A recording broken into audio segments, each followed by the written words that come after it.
बिस्मिल्लाहिर्रहमानिर्रहीम। सिबग़तल्लाह वमन अहसनु मिनल्लाहि सिबग़ह व नहनु लहू आबिदून। वक़ाल अल्लाहु तबारक व तआला तिल्का उम्मतुन क़द ख़लत लहा मा कसबत वलकुम मा कसबतुम वला तुसअलून अम्मा कानू यामलून। वक़ाल नबी सल्लल्लाहु अलैहि वसल्लम फ़ातिमा फ़िलज़तु कबिदी मन अबग़दहा फ़क़द अबग़दनी वमन अहब्बहा फ़क़द अहब्बनी। वक़ाल अलैहिस्सलातु वस्सलाम अल हसन वल हुसैन सय्यदा शबाब अहलिल जन्नह व रैहानता अल जन्नह। सदक़ल्लाहु व सदक़ रसूलुहुन नबियुल करीम।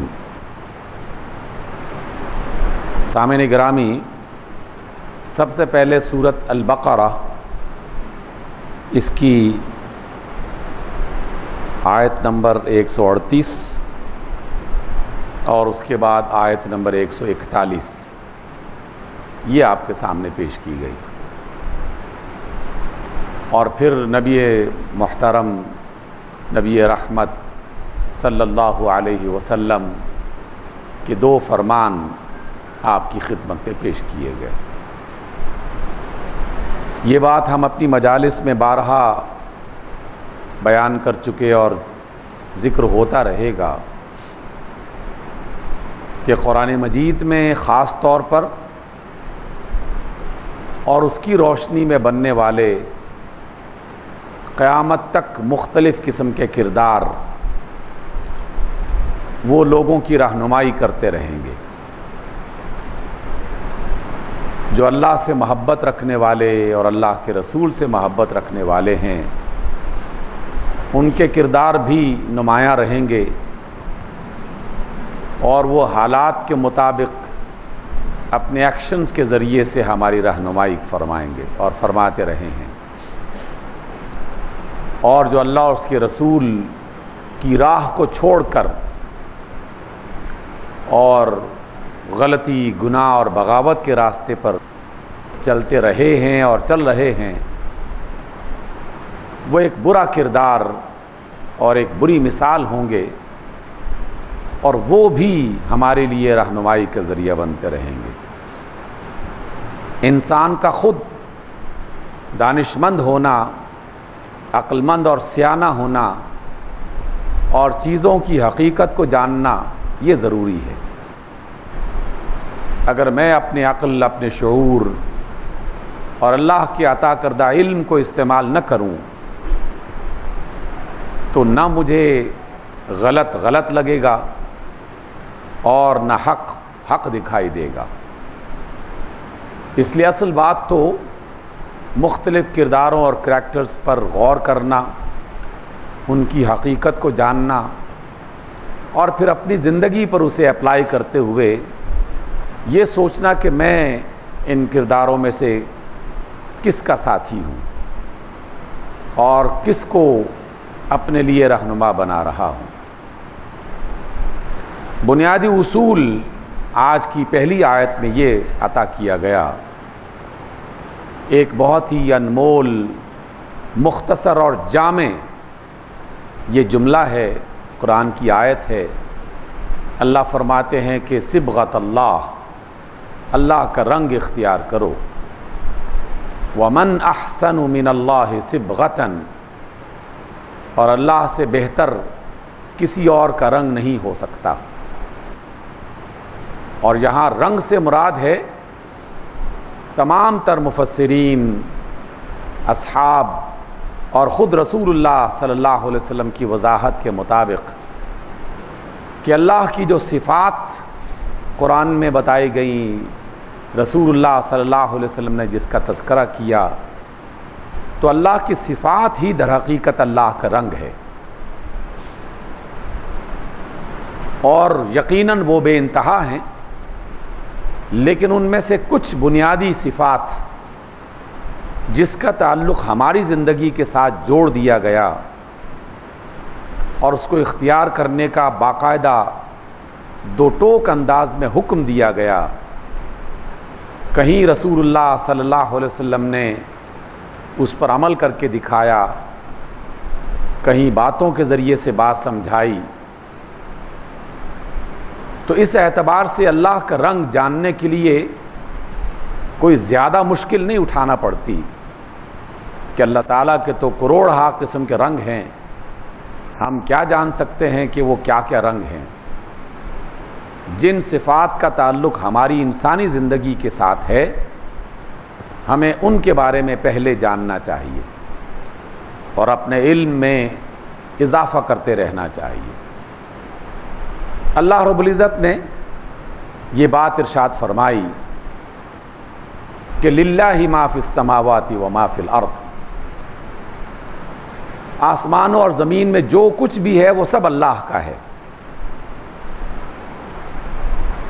रसूलुल्लाह सल्लल्लाहु अलैहि वसल्लम ने अपनी दुआ और अपनी तालीम के ज़रिए से ये समझाया, ला इलाहा इल्लल्लाह वहदहू ला शरीक लह, लहुल मुल्क व लहुल हम्द व हुवा अला कुल्लि शैइन क़दीर। अल्लाह के सिवा कोई इबादत के लायक नहीं, उसी के लिए बादशाहत है और उसी के लिए तारीफ़ है और वही हर चीज़ पर कुदरत रखता है। तो ये अल्लाह का रंग है और हमारे अक़ीदे की बुनियाद है।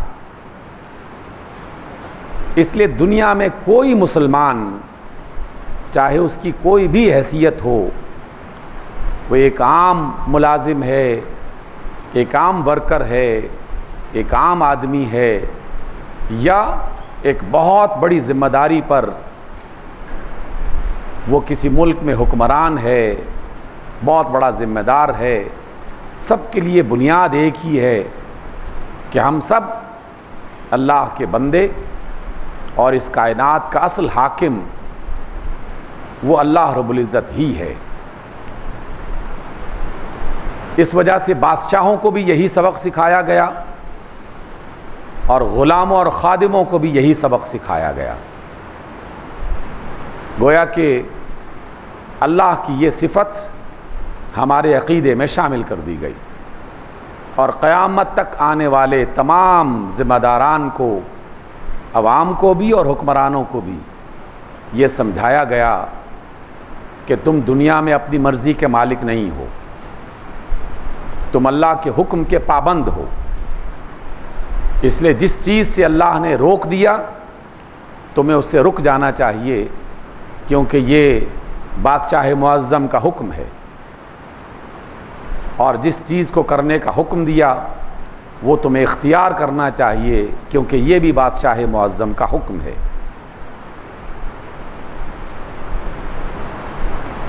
दूसरी बात, अल्लाह ताला की हज़ार सिफ़ात हैं, लेकिन जिनका हमारे साथ ताल्लुक़ है वो ये कि अल्लाह रब्बुल इज़्ज़त ने जनाब रसूलुल्लाह सल्लल्लाहु अलैहि वसल्लम को दुनिया में आखिरी नबी और रसूल के तौर पर भेजा है। और कुरान ने ये फरमाया, अल्लाह ने ये फरमाया कि ये तुम्हारे लिए बेहतरीन नमूना, बेहतरीन मिसाल, बेहतरीन उसवा है। गोया कि रसूलुल्लाह सल्लल्लाहु अलैहि वसल्लम की सीरत को हमारे लिए एक नमूना, एक मिसाल बना के पेश कर दिया गया। ये भी अल्लाह का हुक्म है और ये भी हमारे अक़ीदे की बुनियाद है। अब जिस शख्स ने अल्लाह को बादशाह माना और रसूलुल्लाह सल्लल्लाहु अलैहि वसल्लम को अल्लाह का पैगंबर, नबी और रसूल तस्लीम किया और आपकी ज़िंदगी को अल्लाह के हुक्म के मुताबिक, अपने लिए एक मिसाल, एक नमूना, एक किरदार के तौर पर सामने रखा, तो अब वो किसी भी मामले में अपनी मर्जी से कोई काम नहीं करेगा। आज़ादी का दायरा है उसके पास, लेकिन उसे बता दिया गया है कि हराम कहाँ से शुरू होता है और हलाल की हद कहाँ तक है। ये हमेशा हमारे सामने रहना चाहिए। तारीख़ इंसानी में और ख़ास तौर पर मुसलमानों की तारीख़ में जब जब अल्लाह की इन दोनों बुनियादी तालीमात को नज़रअंदाज किया गया, तो अल्लाह का रंग उनकी शख्सियतों से उतरना शुरू हो गया, क्योंकि अल्लाह का हुक्म दुनिया में किसी पर जुल्म करने की इजाज़त नहीं देता। अल्लाह का रंग दुनिया में बेइंसाफ़ी को पसंद नहीं करता। अल्लाह का रंग और अल्लाह की तालीम दुनिया में बददियानती और ख़यानत को पसंद नहीं करता। अल्लाह का हुक्म दुनिया में किसी को बेइज्जत करने और उसकी नामूस को नुकसान पहुंचाने की इजाज़त नहीं देता। ना सिर्फ ये कि वह अल्लाह ताला इस बात का हुक्म दे रहा है, बल्कि वो ख़ुद भी इन्हीं सिफ़ात को अपनी ज़ात का हिस्सा बना के हमारे सामने पेश करता है। हमसे कहा गया कि जुल्म न करो, और अपने बारे में ये कहा कि मैं अल्लाह कायनात का रब किसी पर जुल्म नहीं करता, अपने बंदों में से किसी पर जुल्म नहीं करता। वमा अना बिज़ल्लामिन लिल आबीद, मैं अपने बंदों पर जुल्म नहीं करता। अल्लाह रब्बुल इज़्ज़त किसी की नामूस और इज़्ज़त को नुकसान नहीं पहुंचाता। अल्लाह रब्बुल इज़्ज़त बददियानती और ख़यानत को पसंद नहीं करता। और उसके साथ साथ फिर जनाब रसूलुल्लाह सल्लल्लाहु अलैहि वसल्लम के दो फरमान बतौर ख़ास आजकल की मुनासिबत से आपके सामने पेश किए। आक़ा रहमत अलैहिस्सलातु वस्सलाम फरमाते हैं कि फ़ातिमा मेरे जिगर का टुकड़ा है, जिसने उसे तकलीफ़ पहुंचाई उसने मुझे अज़ियत पहुंचाई, और जिसने उनसे मोहब्बत की उसने मुझसे मोहब्बत की। और फिर फरमाया कि हसन और हुसैन ये जन्नत के जवानों के सरदार हैं। एक मौके पर फरमाया कि ये जन्नत के खुशबूदार पौधे हैं, जिससे अल्लाह ताला जन्नत में खुशबू और महक को पहुंचाने का बंदोबस्त फरमाएंगे। एक मौके पर आप अलैहिस्सलाम ने फरमाया कि लोगों, मैं तुम्हारे दरमियान दो चीज़ें छोड़ के जा रहा हूँ, इनको मजबूती से पकड़े रखो और इनका ख्याल रखो। एक मौके पर फरमाया कुरान मजीद और मेरी सुन्नत, मेरी सीरत, मेरा तरीक़ा। और एक और ख़ुतबे के दौरान आप अलैहिस्सलाम ने फरमाया कि मैं कुरान मजीद तुम्हारे दरमियान छोड़ के जा रहा हूँ, इसका ख्याल रखना, इसका लिहाज रखना। और फरमाया कि फिर मैं अपने अहले बैत को तुम्हारे दरमियान छोड़ के जा रहा हूँ, ख़बरदार रहना कि इनको कोई अज़ियत न पहुँचाई जाए, इनको कोई तकलीफ़ न पहुँचाई जाए। ये वो बुनियादी बातें अपने सामने अगर रखें तो फिर कई सौ बरस पहले होने वाला वो वाक़या, उसकी असल हकीकत सामने आ जाएगी। और हकीकत को पहचानने का, जानने का अक्लमंदाना तरीक़ा ये है कि उसके जौहर पर गौर किया जाए। और उसमें जो मौजूद हमारे लिए नसीहत है, इबरत है, उस पर गौर किया जाए और उन तमाम तर तफसीलात जिनके बारे में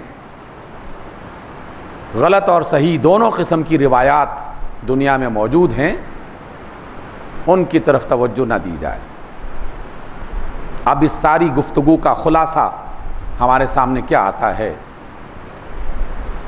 खुलासा ये है कि रसूलुल्लाह सल्लल्लाहु अलैहि वसल्लम ने कुरान मजीद की रोशनी में, अल्लाह ताला के हुक्म की रोशनी में दो मैदानों में हमारी रहनुमाई फरमाई। एक चीज़ का ताल्लुक मेरी और आपकी ज़ाती ज़िंदगी के साथ है। ये जो अभी आप नमाज़ पढ़ रहे हैं और पाँचों वक्त की नमाज़ें हम अदा करते हैं, कुरान की तिलावत करते हैं, ज़िक्र अस्कार करते हैं, रोज़े रखते हैं, हज उम्रे पे लोग जाते हैं, इन सब का ताल्लुक मेरी एक ज़ाती ज़िंदगी के साथ है, आपकी एक ज़ाती ज़िंदगी के साथ है।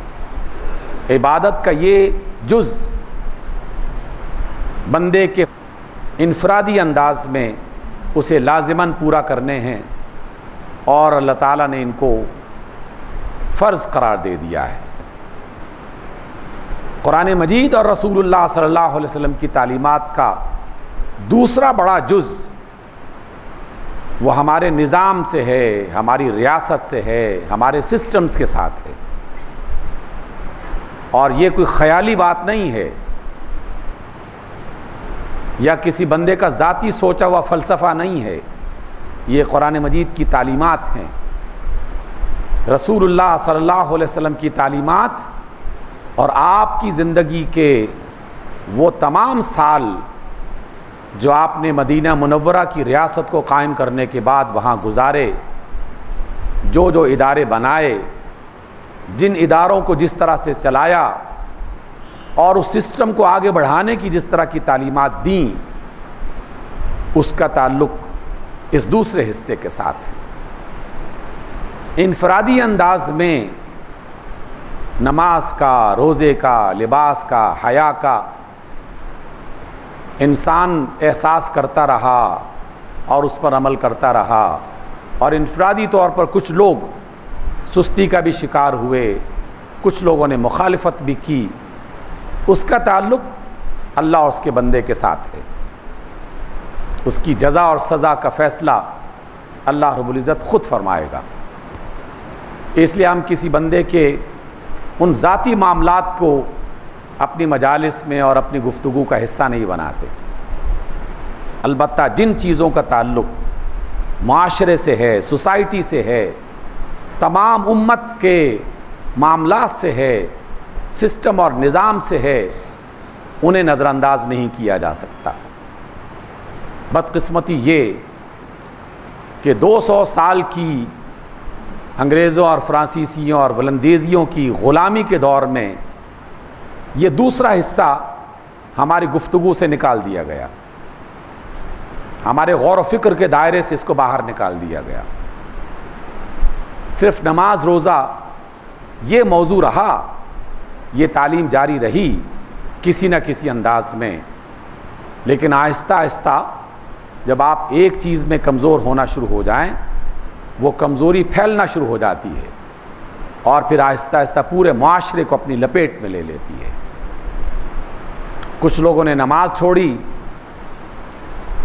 फिर कुरान मजीद को छोड़ा, फिर बुनियादी अखलाकियात को छोड़ा, फिर शर्म व हया को छोड़ा, फिर दयानत और अमानत को छोड़ा, और आहिस्ता आहिस्ता नौबत यहाँ तक पहुँच गई कि बड़े बड़े मामलात में अल्लाह ताला की खुल्लम खुल्ला नाफरमानी होने लगी। और कुरान और अल्लाह के रसूल की सीरत क़यामत तक हमें रहनुमाई अता करते रहेंगे कि तुमने कौन से काम करने थे जो नहीं किए, और कौन से काम जो नहीं करने थे वो तुमने करना शुरू कर दिए।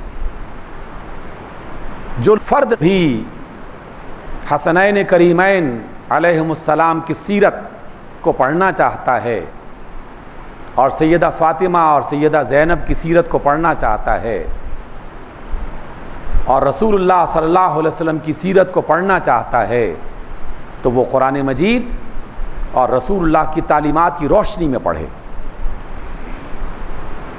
क्या एक मिसाल आपको ऐसी मिल सकती है इन तमाम शख्सियात का जिनका मैंने ज़िक्र किया आपके सामने कि उन्होंने अपनी ज़िंदगी में कभी किसी पर जुल्म किया हो? नहीं मिल सकती।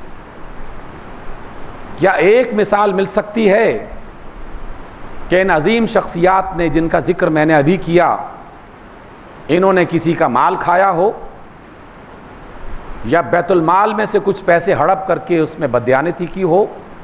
नहीं मिलेगी। कोई एक मिसाल मिल सकती है कि अल्लाह रब्बुल इज़्ज़त ने निज़ाम हुकूमत का जो एक नमूना छोड़ा था, जिसके बुनियादी उसूल और ज़ाब्ते तय किए थे, इन शख्सियात ने उन ज़ाब्तों को तोड़ा या उससे इन्हिराफ किया? नहीं मिलेगी आपको मिसाल। किसने तोड़ा और किससे आगाज़ हुआ? जब आप उस तारीख़ को पढ़ेंगे तो वो चीज़ काबिल गौर है, और उस गौर करने के बाद फिर अपनी ज़िंदगी का जायज़ा लेना ये उससे भी ज़्यादा इम्पॉर्टेंट है, उससे भी ज़्यादा अहम है कि एक शख्स ने आज से 1000 साल पहले, 1500 साल पहले एक गलती की या एक किसी गलती की बुनियाद रखी, तो क्या वही गलती हम तो नहीं दोहरा रहे, हम तो नहीं कर रहे? अगर तो हम भी वही गलती कर रहे हैं तो फिर उन गलती करने वालों को कोसना, इसकी कोई ज़रूरत महसूस नहीं होती या इसकी कोई लॉजिक समझ में नहीं आती कि वो गलत करे तो बहुत बुरा और हम भी वही काम करें तो नहीं, हम तो बहुत पारसा हैं। क्योंकि बुनियाद फ़र्द नहीं है बल्कि उसका किरदार है। जहाँ किरदार की अच्छाई होगी वो हमारे लिए रहनुमा होगा, जहाँ किरदार की बुराई होगी वो हमारे लिए दूसरे अंदाज में रहनुमा है कि हमने ये वाला काम नहीं करना। इस वजह से यजीद की बड़ी ख़राबियों में से ये 3 बहुत बड़ी ख़राबियाँ थीं जिसने उम्मत के निज़ाम को तलपट करके रख दिया, और सदियाँ मुसलमान इसका शिकार रहे और शिकार हैं। मैंने आयत इब्तिदा में पढ़ी, हमारे अक़ीदे का हिस्सा है कि अल्लाह हुक्मरान है। जब मैं ये कहता हूँ कि अल्लाह हुक्मरान है तो इसका मतलब ये है कि मैं अगर किसी वजह से हुक्मरान बन गया, किसी मुल्क, किसी इदारे, किसी जमात का सरबराह बन गया, तो मैं ये ना सोचने लगूं कि मैं खुद मुख्तार हो चुका हूँ, जो मेरी मर्ज़ी में आएगा वो करूँगा। ऐसी इजाज़त नहीं है। और वहाँ इसका आगाज़ हुआ कि अल्लाह के हुक्म के मुकाबले में अपनी ज़ात, अपनी पसंद, अपनी मर्ज़ी, इसको फ़ौक़ियत दी जाने लगी। अल्लाह रब्बुल इज़्ज़त ने हुक्म दिया, रसूलुल्लाह सल्लल्लाहु अलैहि वसल्लम ने उस पर अमल किया कि तुम जब अपना हुक्मरान बनाने लगो तो बाहमी मशवरा किया करो और उस हुक्मरान में ये बुनियादी खुसूसियात तलाश किया करो। कुरान मजीद में ये खुसूसियात मुख्तलिफ मकामात पर लिखी हुई मौजूद हैं। पहली ये कि दीन इस्लाम नस्ली बादशाहत को कबूल नहीं करता, क्योंकि नस्ली बादशाहत में इन खुसूसियात का लिहाज रखा ही नहीं जा सकता। कौन शख्स ये कह सकता है कि मैं तो बड़ा आलिम हूँ, मेरा बेटा भी यकीनन आलिम होगा, मैं बड़ा समझदार हूँ, मेरा बेटा भी यकीनन समझदार होगा, मैं बड़ा मुंतज़िम हूँ, मेरा बेटा भी यकीनन मुंतज़िम होगा? कौन ऐसा कर सकता है? और इंसानी तारीख़ ने इस बात की गवाही दी। इसी वजह से तो अल्लाह ने इंसान को खलीफा बनाया है कि हुक्मरान वो है, इंसान उसका खलीफा है। और खलीफों में आपस में, खुलफा में जब कोई ज़िम्मेदारी दी जाएगी तो उसके अंदर ये बुनियादी खुसूसियात देखी जाएंगी। कुरान कहता है पहली खुसूसियत इल्म व हिकमत, हलाल और हराम का इल्म, जायज़ और नाजायज़ का इल्म, सही और गलत का इल्म। दूसरी खुसूसियत सलाहियत कि वो ये वाला काम कर सकता है कि नहीं कर सकता। तीसरी खुसूसियत उसका सच्चा और दयानतदार और अमानतदार होना। और चौथी खुसूसियत उसका आदिल इंसाफ वाला होना। गोया कि जो आदिल है वो जुल्म नहीं करेगा, जो अमानतदार है वो बददियानती नहीं करेगा, और जो बासलाहियत है वो अपने मुल्क के निज़ाम को, अपनी रियासत के निज़ाम को बेहतर से बेहतर अंदाज में चलाने की कोशिश करेगा और वो उसमें कामयाब हो जाता है। और ये कि नस्ली बुनियाद पर इंतकाल इक़्तिदार नहीं होगा। रसूलुल्लाह सल्लल्लाहु अलैहि वसल्लम अगर चाहते तो अपने नवासों में से किसी का नाम तजवीज़ कर सकते थे, तजवीज़ भी नहीं किया। अपने चचा अब्बास को बना सकते थे हुक्मरान, नहीं बनाया। अपने किसी और अजीज़ को जो अपने क़राबादारों में से हो उनका नाम तजवीज़ किया जा सकता था, नहीं किया। अबू बकर चाहते तो अपने बेटों में से किसी का नाम नामज़द करके हुक्मरानी को आगे बढ़ा सकते थे, नहीं किया। उमर चाहते तो अपने बच्चों में से किसी को खलीफा बना सकते थे, नहीं बनाया। उस्मान गनी चाहते तो अपनी औलाद में से किसी को नामज़द कर सकते थे, नहीं किया। सैयदना अली अलैहिस्सलाम अगर चाहते, और लोगों ने ख्वाहिश का इजहार भी किया कि आप ज़ख्मी हो चुके हैं, न जाने ज़िंदगी और मौत कब तक ये फ़ैसला कर दे, अपने बेटों में से जो हर एतबार से इनके हक़दार हैं आप नामज़द कर सकते हैं। लेकिन सैयदना अली फरमाते हैं कि मैं अपने साबिक़ीन की सुन्नत पर चलूँगा। तुम लोग बाहमी मुशावरत के साथ अगर हसन और हुसैन में से किसी को बनाना चाहो तो अलग बात है, लेकिन मैं नामज़द नहीं करूँगा। इसलिए कि मुल्कियत का आगाज़ जहाँ भी होगा वहाँ फिर वो मंज़र देखना पड़ेंगे जो उमवी दौर में और अब्बासी दौर में हम इंसानों ने देखे, और जो भी पढ़ता है वो शर्म से पानी पानी हो जाता है कि ऐसी ऐसी हिमाकतें इंसानों ने की कि बादशाह की नस्ल में से बच्चे ख़त्म हो गए। दूध पीता बच्चा मौजूद है झूले में, और इक़्तिदार के नशे में मुब्तला लोग जो कि हुक्मरान से ज़्यादा करीब होना चाहते हैं, वो मशवरा ये देते हैं कि बादशाह तो यही बनेगा, झूले में पड़ा हुआ बच्चा। हाँ, जब तक ये बड़ा होकर जवान होकर अक्लमंद नहीं होता, कुछ और लोग रियासत के मामलात को चलाते रहेंगे, लेकिन हुकूमत इसी के नाम से होगी। ये हिमाकत भी हुई मुसलमानों के दौर में। ऐसी हिमाकत भी हुई कि एक नौजवान ज़हनी तौर पर माजूर, पागल, मामलात को जानता नहीं, उसको हुक्मरान बना दिया गया, इसलिए कि वो बादशाह की औलाद में से है। यही वजह है कि अल्लाह और उसके रसूल सल्लल्लाहु अलैहि वसल्लम ने हुक्मरानी को इस बुनियाद पर नहीं आगे बढ़ाया, मुशावरत। और मुशावरत में तरीक़ेकार मुतय्यन हुए, खुसूसियात मुतय्यन हुई, और जब इसको तोड़ा गया तो जनाब हुसैन अलैहिस्सलाम ने इसके ख़िलाफ़ आवाज़ उठाई, जनाब अब्दुल्ला इब्न उमर ने इसके ख़िलाफ़ आवाज़ उठाई, जनाब अब्दुल्ला इब्न अब्बास ने इसके ख़िलाफ़ आवाज़ उठाई, जनाब अब्दुल्ला बिन ज़ुबैर ने इसके ख़िलाफ़ आवाज़ उठाई। लेकिन सब में सबसे ज़्यादा अज़ीमत वाला किरदार सैयदना हुसैन अलैहिस्सलाम का था। अल्लाह ने उनके नाम पर ये फ़जीलत रखी हुई थी कि उनके नाम से क़यामत तक ये मौजू डिस्कशन में आएगा और लोगों की रहनुमाई का ज़रिया बनेगा। सामिन गिरामी, हम अपनी बात को यहाँ पर रोकते हैं, लेकिन वो जुमला जो अपनी गुफ्तगू के दौरान मैंने आपके साथ शेयर किया वो ये कि हिकायत और दास्तान पढ़ना ये कुछ वक्त के लिए मज़ा तो देता है, या इंसानी तबीयत पर असरानंदाज तो होता है, लेकिन रहनुमाई नहीं करता। रहनुमाई के लिए जिसने सैयदा फ़ातिमा को उसवा बनाया, उसे उनकी सीरत पढ़नी चाहिए। जिसने हसन और हुसैन से मोहब्बत का इजहार किया, उन्हें उनकी तारीख़ पढ़नी चाहिए। जिसने सैयदना अली से मोहब्बत का दावा किया, उन्हें उनकी तारीख़ पढ़नी चाहिए। जिसने पढ़ा, गौर किया, अल्लाह ताला उसकी रहनुमाई करेगा। इस गुफ्तगू को इंशाअल्लाह अगले किसी मौके पर मुकम्मल करेंगे।